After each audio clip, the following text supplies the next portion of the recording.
It's the Joe and Joey's Imagination Station, where we learn together, we play together, we explore together, and help each other. Welcome back to Joe and Joey's Imagination Station, kiddos! Today, we'll be teaching you kiddos something new. What is it, you ask?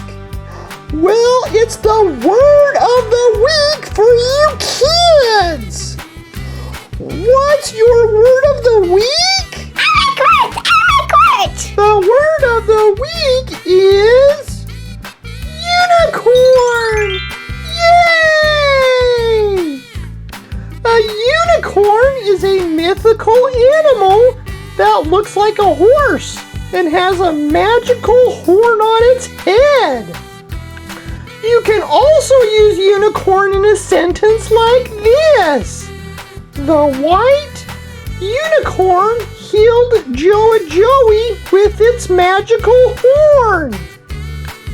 Alright, kiddos, tell your parents the word you just learned from Joe and Joey. Unicorn! If you liked our video, ask your parents to give us a like and consider subscribing. Thanks for watching, kiddos! Be sure to check back again next week for the new word of the week. Bye! Joe and Joey's Imagination